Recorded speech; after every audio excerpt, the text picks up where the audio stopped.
Di tengah pandemi SARS-CoV-2 atau lebih dikenal dengan istilah COVID-19 memaksa banyak orang bekerja dari rumah. Bekerja dari rumah, duduk di depan laptop, mengundang permasalahan berat badan.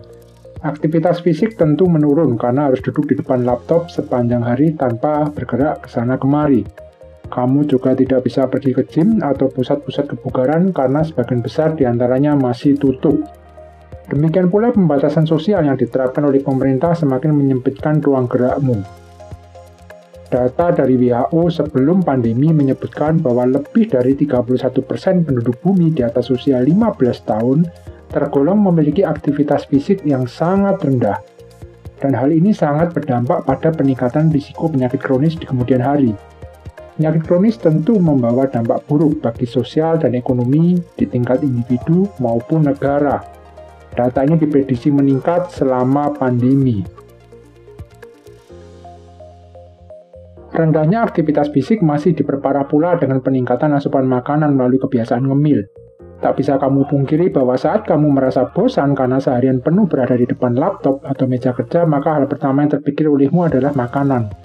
Penelitian dilakukan oleh Zachary dan kawan-kawan dari Grand Canyon University menyebutkan bahwa 22% orang mengalami kenaikan berat badan antara 2-5 kg selama pandemi, dan hampir seluruhnya mengaku sering ngemil ketika kerja dari rumah.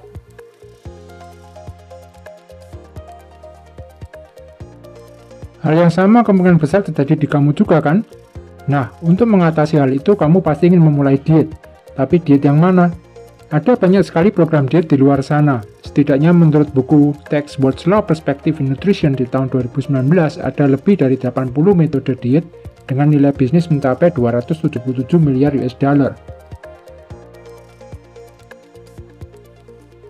Nah, untuk bisa memulai diet yang mana yang baik dan didukung oleh hasil riset yang baik, kalian harus tahu dulu dasar-dasar dalam ilmu nutrisi.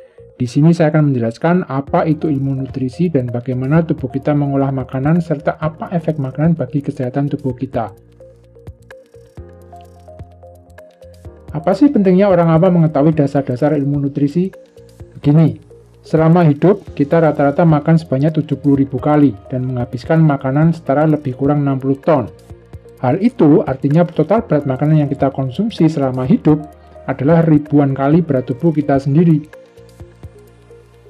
Makanan yang kita makan sehari-hari membentuk tubuh kita dan menentukan bagaimana ia berfungsi secara berkesinambungan. Ia membentuk kulitmu, ototmu, tulangmu, dan berbagai macam organ di dalam tubuhmu. Seperti misalnya otak, jantung, liver, paru-paru, ginjal, dan lambung. Nutrisi adalah faktor gaya hidup utama dalam menentukan kesehatan tubuhmu. Diet yang buruk adalah faktor terpenting bagi munculnya berbagai macam penyakit kronis penyebab kematian di dunia.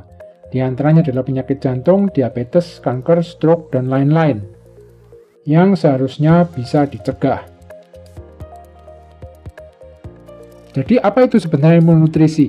Ilmu nutrisi sebenarnya adalah ilmu yang mengkaji pemanfaatan zat makanan atau gizi oleh makhluk hidup untuk tujuan pertumbuhan, reproduksi, dan pemeliharaan kesehatan. Berdasarkan sumbernya, nutrien atau zat gizi dapat dibagi menjadi dua kelompok besar, yaitu zat gizi organik dan inorganik. Zat gizi inorganik mengacu pada zat gizi yang tidak selalu bersumber dari makhluk hidup, tanaman, atau hewan. Yang termasuk zat gizi inorganik adalah air dan mineral. Mineral banyak terdapat di kerak bumi dan diambil dari tanah atau air oleh tanaman dan mikroorganisme. Akhirnya dari sinilah mineral itu masuk ke dalam rantai makanan. Kadar beberapa mineral dalam makanan dapat sangat bervariasi tergantung kadarnya di dalam tanah tempat sumber makanan itu dibudidayakan. Manusia memerlukan lebih dari selusin mineral. Di antaranya adalah kalsium dan fosfor yang kita perlukan untuk pembentukan tulang dan gigi, iodium sebagai dasar hormon tiroksin, zat besi sebagai bahan pengikat oksigen di dalam sel darah merah kita, dan lain sebagainya. Sebagian besar asupan mineral kita berasal dari makanan yang kita makan, dan sisanya berasal dari sumber air yang kita minum, garam, dan beberapa macam zat aditif dalam makanan. Bagaimana dengan zat gizi organik? Zat gizi organik adalah zat gizi yang mengandung unsur karbon.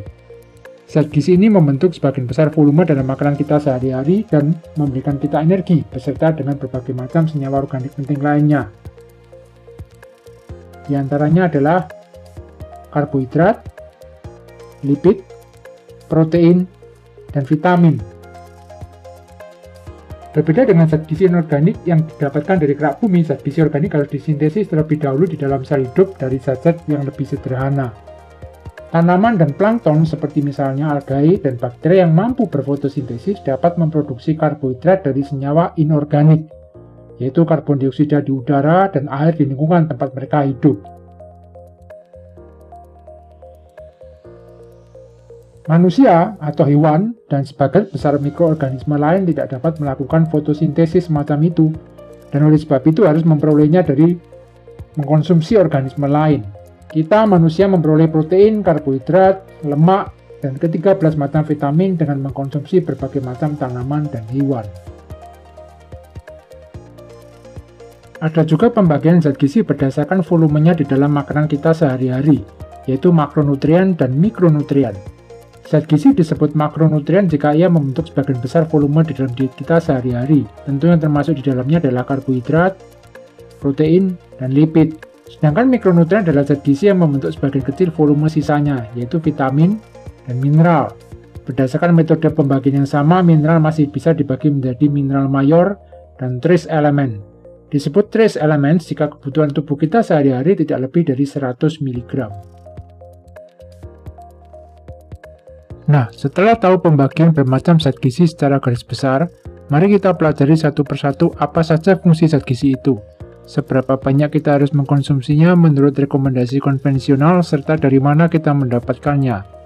Kita mulai dengan karbohidrat. Dalam rekomendasi diet konvensional, karbohidrat adalah makronutrien yang membentuk sebagian besar komponen dalam diet kita.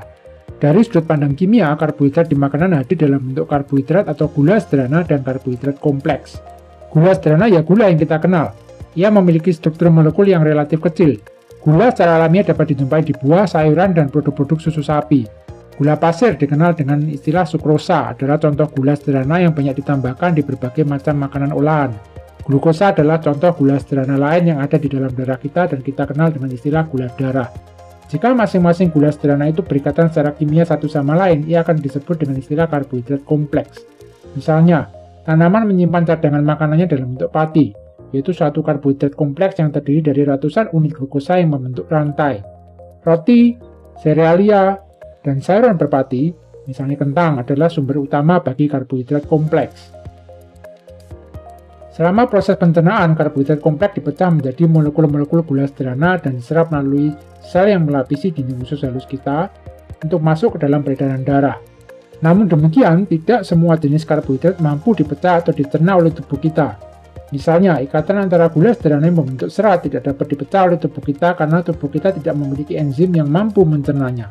Serat pangan akan lewat begitu saja di dalam saluran pencernaan kita dan masuk ke dalam usus besar untuk difermentasi oleh bakteri di dalamnya.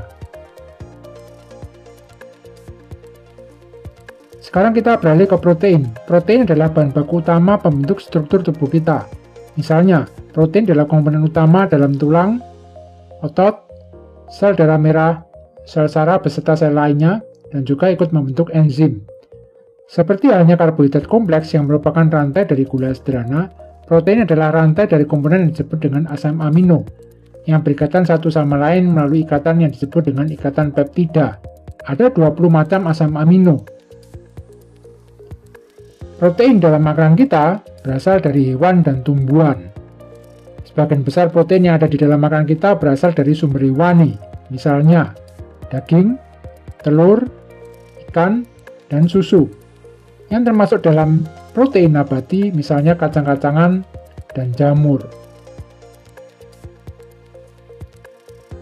Makronutrien yang terakhir adalah lipid. Lipid sebagian besar dalam bentuk lemak atau minyak adalah makronutrien yang peran utamanya sebagai sumber energi dan komponen pembentuk membran sel tubuh kita. Hasil pembakaran lipid melepaskan energi lebih dari 2 kali lipat pembakaran protein dan karbohidrat. Tubuh kita juga menyimpan cadangan energinya dalam bentuk lipid. Mungkin kalian bertanya-tanya, apa sih bedanya antara minyak dan lemak? Minyak adalah jenis lipid yang berada dalam fase cair di suhu ruang. Sedangkan lemak adalah lipid yang berada dalam fase padat di suhu ruang.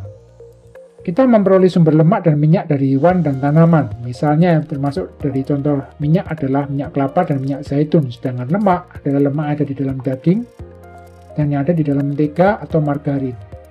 Beberapa jenis lipid memiliki sifat esensial, dalam artian bahwa kita memerlukan asupannya dari luar karena tubuh kita tidak mampu memproduksinya sendiri. Lipid seperti ini kita sebut dengan istilah asam lemak esensial.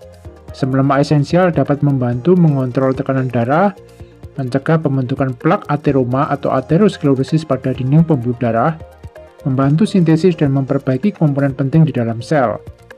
Asam lemak esensial dapat diperoleh dari ikan salmon atau tuna atau ikan-ikan besar yang hidup di perairan dingin. Nah, demikian penjelasan dasar yang singkat tentang makronutrien. Semoga bermanfaat bagi kamu. Di video berikutnya kita akan membahas tentang vitamin dan mineral.